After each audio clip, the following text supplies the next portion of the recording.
ये और बात है कि दिखाई न दे मगर शामिल ज़रूर होता है। ये और बात है कि दिखाई न दे मगर शामिल ज़रूर होता है। ख़ुदकुशी करने वाले का भी कोई कातिल ज़रूर होता है। इसी शेर के मुताबिक आयशा आरिफ ख़ान के कत्ल के पीछे यानी उसकी ख़ुदकुशी के पीछे भी किसी न किसी का हाथ है, और ये हाथ सबसे पहले नंबर पर उसके हस्बैंड उसके शौहर आरिफ ख़ान का है। यानी आयशा ने ख़ुदकुशी की, लेकिन उस ख़ुदकुशी के पीछे उसका कातिल उसका शौहर आरिफ ख़ान है, और बिल आखिर गुजरात पुलिस ने उसके शौहर आरिफ ख़ान को गिरफ़्तार कर लिया है। क्या है पूरा मामला, कौन कौन सी सज़ाएँ मिलेंगी, किन लोगों के ख़िलाफ़ केस दर्ज किया गया है, आयशा ख़ान की पूरी कहानी क्या है, कैसे मामला सुसाइड तक पहुंचा, आयशा ख़ान ने इससे पहले अपने शौहर से क्या बातचीत की थी, वो सारी तफसील इस वीडियो में हम आपको बताने जा रहे हैं। तो आइए शुरू करते हैं ये सिलसिला। लेकिन उससे पहले आपसे दरख्वास्त है कि अगर अभी तक आपने मिलर टाइम्स को सब्सक्राइब नहीं किया है तो कर लीजिए, और अगर आप फेसबुक पर देख रहे हैं तो पेज को लाइक ज़रूर करें।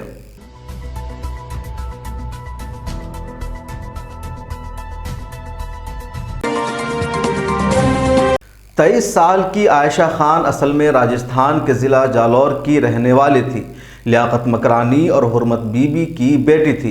लियाकत मकरानी मुलाजमत के सिलसिले में राजस्थान से अहमदाबाद आए थे और अपनी फैमिली के साथ इटावा में रह रहे थे। लियाकत मकरानी के 4 बच्चे थे।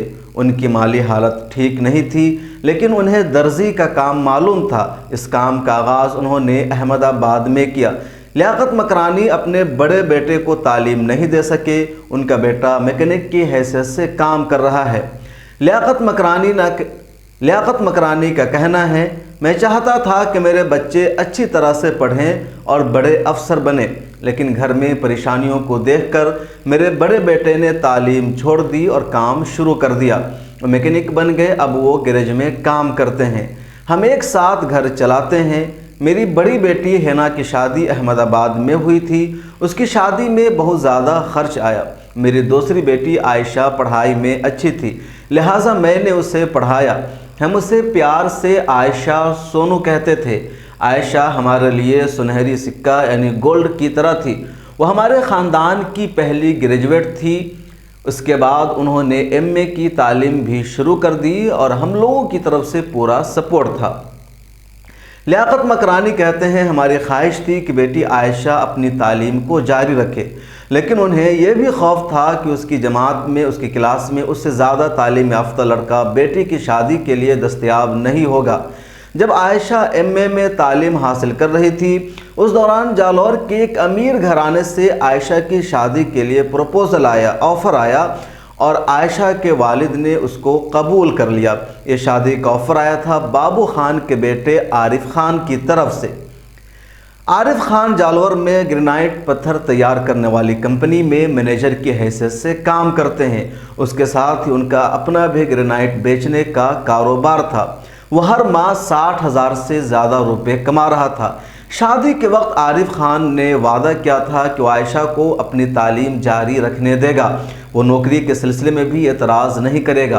आयशा की वालदा हुरमत बीबी का कहना है, आरिफ ने शादी के वक्त कहा था कि मेरी बेटी को मज़ीद पढ़ने की इजाज़त देंगे, नौकरी भी करने देंगे।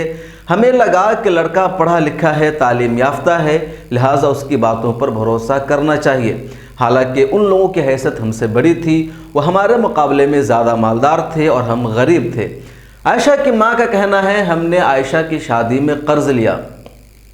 आयशा की फैमिली के अफराद के मुताबिक आरिफ के लवाहिकीन और अहल खाना को शादी में जहेज़ के तौर पर 3 तोला सोना और 1 किलो चांदी दी गई थी। इसके अलावा आयशा को बहुत सारे कपड़े और दीगर सामान भी दिया गया था। आयशा की वालदा का कहना है, आयशा की शादी के बाद हमारे पास कर्ज में इजाफा हो गया, लिहाजा छोटे बेटे अरमान को भी स्कूल छोड़ना पड़ा और वो एक प्राइवेट बैंक में बतौर लोन एजेंट जॉब करने लगा। हम आहिस्ता आहिस्ता कर्ज़ों की अदायगी कर रहे थे। लियाकत का कहना है, इब्तिदा में दोनों की शादी अच्छी थी, फिर आरिफ की दरख्वास्त पर आयशा ने एमए की तालीम छोड़ दी। उस दौरान वो हामला भी हो गई। उसके बाद ही मामला बदल गया और आयशा की तकलीफ़ भरी ज़िंदगी का सिलसिला शुरू हो गया। अरे यार, अब मेरी आयशा चली गई, नहीं आएगी वो, मुझे भी पता है वो नहीं आएगी। उस जालिम को जेल क्या उसको फांसी हो जाएगी तो भी नहीं आएगी। अरे वो जहाँ की सारी बेटियां मेरी आयशा, उनको बचा लो बस। मैं इतना ही कहना चाहता हूँ, मुझे अब और कुछ मत पूछो आप, मुझे और कुछ नहीं कहना है। बहुत लड़ लिया यार, हिंदू मुसलमान यार। बेटी के लिए लड़ो यार, बचा लो मेरी दूसरी आयशाओं को, मत भरने दो।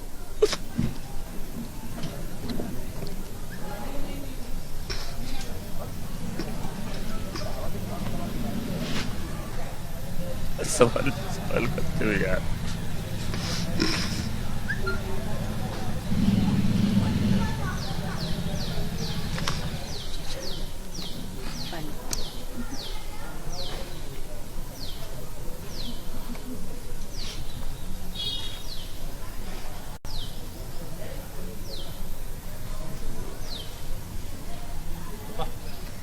बस हो गया, चलो। जबर भाई जरूर सब नहीं बात ठीक नहीं है, ज्यादा मत पूछो, ठीक है।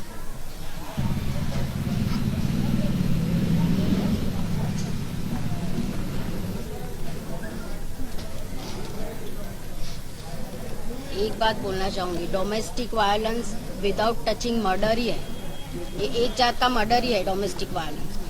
तो ये इन लोगों को ऐसी ही सजा देनी चाहिए जो मर्डर केस में होती है, तभी कुछ चेंज आएगा लोगों में। वरना लोग दिन ब दिन इंसान की जगह हैवान बनते जा रहे हैं ये चीज में।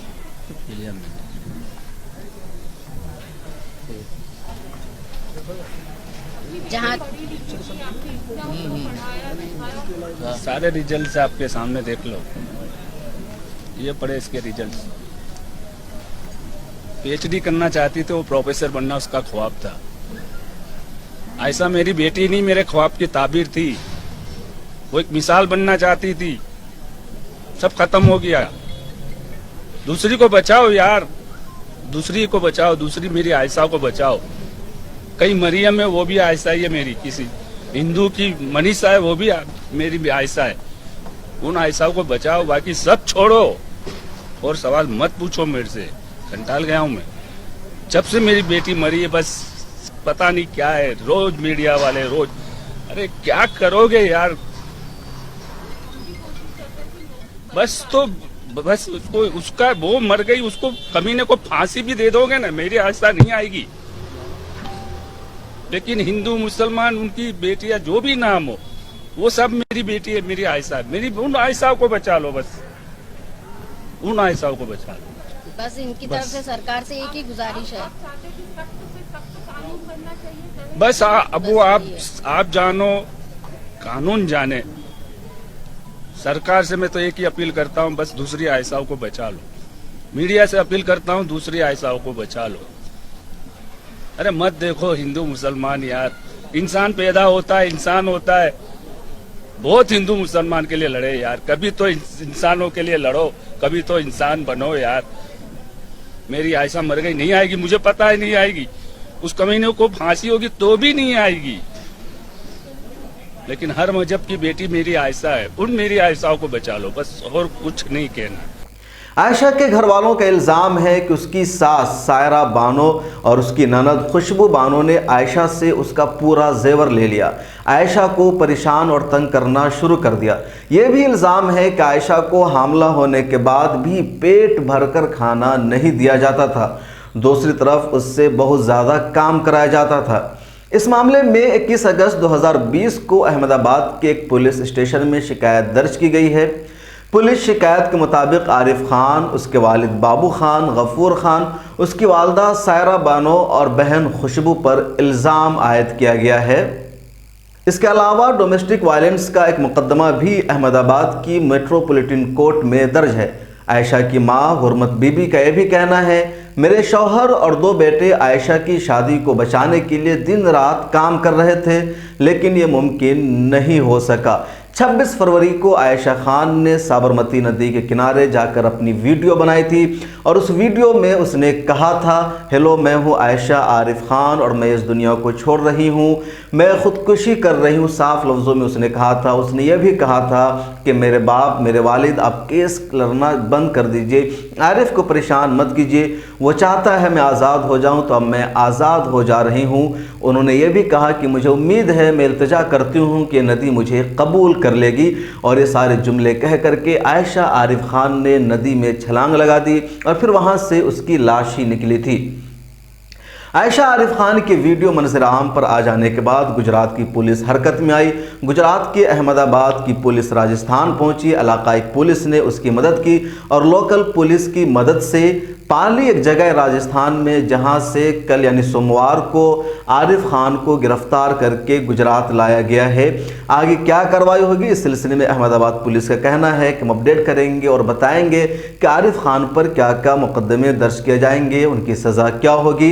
इसके अलावा आरिफ खान के वालिद गफूर खान, उनकी वालदा और उनकी बहन पर भी केस दर्ज किया गया है और उन सबको अब इस मामले में मुलजिम बनाया गया है। आयशा आरिफ खान का जो सुसाइड है, जो पूरा केस, इसमें जहेज़ का मामला है, लेकिन जहेज़ के साथ एक और मामला सामने आया है मोहब्बत का।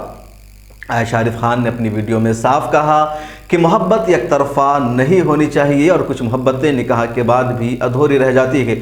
मतलब साफ है कि जहेज़ के टॉर्चर के साथ साथ आयशा आरिफ खान को अपने हस्बैंड से वो मोहब्बत नहीं मिल सकी जिसकी मोहब्बत वो चाह रही थी।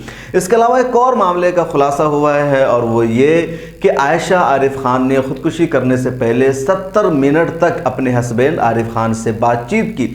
उस बातचीत में जो चीज़ें सामने आई है उसमें ये कि आरिफ खान ने आयशा से कहा कि अगर तुम मरना चाहती हो तुम मर जाओ, मुझे तुम्हारी ज़रूरत नहीं है, और हाँ अपने मरने की वीडियो ज़रूर बना लेना ताकि मुझे तुम्हारी मौत पर यकीन हो जाए। जब तक तुम वीडियो नहीं बनाओगी मुझे तुम्हारी मौत पर यकीन नहीं होगा। आयशा आरिफ खान का इल्ज़ाम है कि उसका शौहर उससे मोहब्बत नहीं करता था बल्कि इसके साथ वो चीटिंग कर रहा था, धोखा दे रहा था, किसी और लड़की के इश्क में गिरफ्तार था। इसके सामने वो उस लड़की के साथ वीडियो कॉलिंग करता था और इस तरीके से आयशा का दिल बोझल होता जा रहा था। आयशा दूसरी तरफ उससे टूट कर मोहब्बत करती थी। यही सब आयशा को बर्दाश्त नहीं हो सका और उसने मरने से पहले अपने शौहर के मुताबिक वीडियो बनाई। वीडियो बनाकर अपने शौहर को भेजा। उससे पहले उसके अपने बाप से भी बातचीत हुई जिसमें उसके वालिद ने बहुत समझाने की कोशिश की, लेकिन आयशा ने बात नहीं मानी और बिलाखिर नदी में छलांग लगाकर उसने कूद कर अपने आप को इस दुनिया से आज़ाद कर लिया। आयशा ने अपनी आखिरी वीडियो में क्या कहा था, एक मरतबा ज़रूर सुनिए। हेलो, अस्सलाम वालेकुम। मेरा नाम है आयशा आरिफ खान और मैं जो भी कुछ करने जा रही हूँ अपनी मर्ज़ी से करना चाहती हूँ। इस पर किसी का दौर या दबाव नहीं है। अब बस क्या कहें, ये समझ लीजिए खुदा की ज़िंदगी इतनी ही होती है और मुझे इतनी ही ज़िंदगी बहुत सुकून वाली मिली। और डियर डैड, यार कब तक लड़ेंगे अपनों से? कैश विड्रॉल कर दो। नहीं करना। ये आयशा लड़ाई के लिए नहीं बनी। प्यार करते हैं आरिफ से, उसे परेशान थोड़ी ना करेंगे।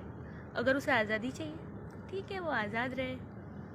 चलो, अपनी ज़िंदगी तो यहीं तक है। मैं खुश हूँ कि मैं अल्लाह से मिलूँगी, उन्हें कहूँगी कि मेरे से गलती कहाँ रह गई। माँ बाप बहुत अच्छे मिले, दोस्त भी बहुत अच्छे मिले, बस शायद कहीं कमी रह गई मुझ में या शायद तकदीर में। मैं खुश हूँ, सुकून से जाना चाहती हूँ। अल्लाह से दुआ करती हूँ कि अब दोबारा इंसानों की शक्ल ना दिखाए। एक चीज़ ज़रूर सीख रही हूँ, मोहब्बत करनी है तो दो तरफ़ा करो, एक तरफ़ा में कुछ हासिल नहीं। चलो, कुछ मोहब्बत तो निकाह के बाद भी अधूरी रहती है। ये प्यारी सी नदी, प्रे करते कि ये मुझे अपने आप में संभाले और मेरे पीठ पीछे जो भी हो प्लीज़ ज़्यादा बखेड़ा मत करना। मैं हवाओं की तरह बस बहना चाहती हूँ और बहते रहना चाहती हूँ, इसी के लिए नहीं रुकना। मैं खुश हूँ आज के दिन कि मुझे जो सवाल के जवाब चाहिए थे वो मिल गए। और मुझे जिसको जो बताना था सच्चाई वो बता चुकी हूँ, बस काफ़ी है। Thank you. और मुझे दुआओं में याद करना, क्या पता जन्नत मिले या नहीं मिले। चलो अलविदा। तो थी पूरी तफसीली रिपोर्ट और ये पूरा है मामला, और आयशा के शौहर को गिरफ्तार कर लिया गया। इस सिलसिले में आगे क्या कार्रवाई होगी, हम मज़ीद अपडेट आपको बताएंगे। ताज़ा तरीन खबरों के लिए आप जुड़े रहिए मिल्लत टाइम्स के साथ, www.millattimes.com। मिल्लत टाइम्स को आपकी ज़रूरत है, हमारी आप माली मदद करें। हर महीने सिर्फ 100 रुपये और 1 साल के लिए एक साथ सिर्फ 1000 रुपये। रकम भेजने के लिए यहाँ दिए गए फ़ोन पे, गूगल पे और पेटीएम नंबर का इस्तेमाल कर सकते हैं।